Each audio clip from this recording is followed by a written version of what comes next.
Let's review another example where we can test the hypothesis when the population standard deviation is known using the p-value method. A politician congratulates herself in public that due to her policies, the average wage of service industry workers is greater than $16 an hour. You take a sample of 16 service workers. The sample average is $15.25. The population standard deviation is $1.70. You set your confidence level at 95%, create a hypothesis, and test it. So the hypothesis here, the null hypothesis, would be that the population mean is greater than 16. The alternative hypothesis is that the population mean is less than or equal to $16.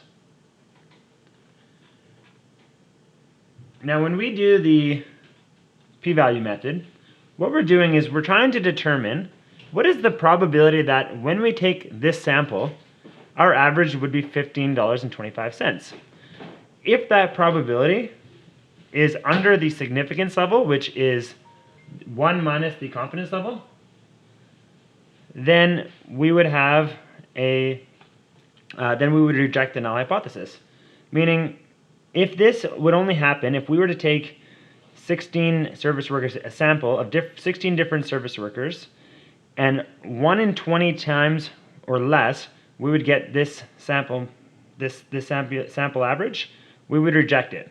So we can expect that for every time, if we were to do this sample 100 times, that at a 95% confidence level, we would only get this population on average more times than 5%. So the first thing we need to do is determine our z-score.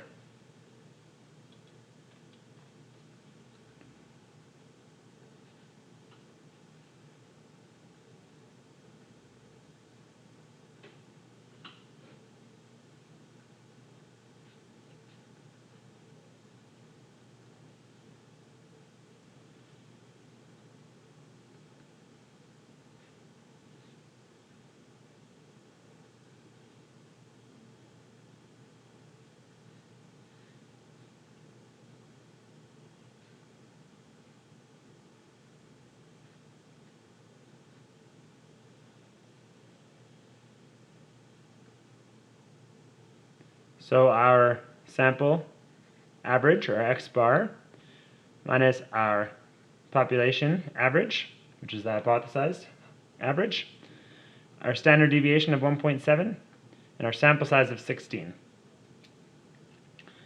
When we work this out, we get a z-score of negative 1.76. When we have a look at our probability table,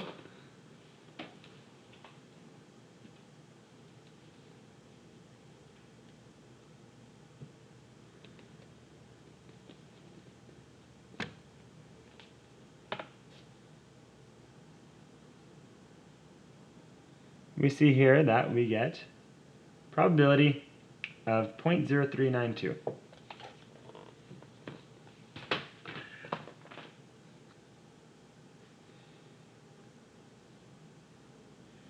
Or 3.92%.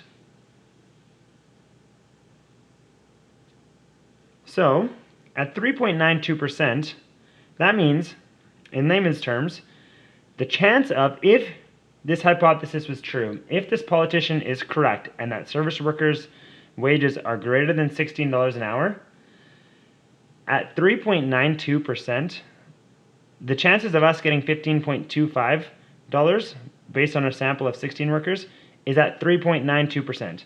So roughly 1 in 30 chance of doing this sample with 16 random workers would bring us an average of 15.25.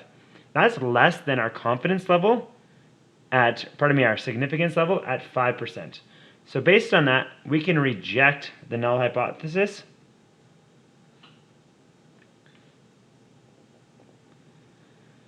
And we can determine that the alternative is correct, that service workers' wages are less than $16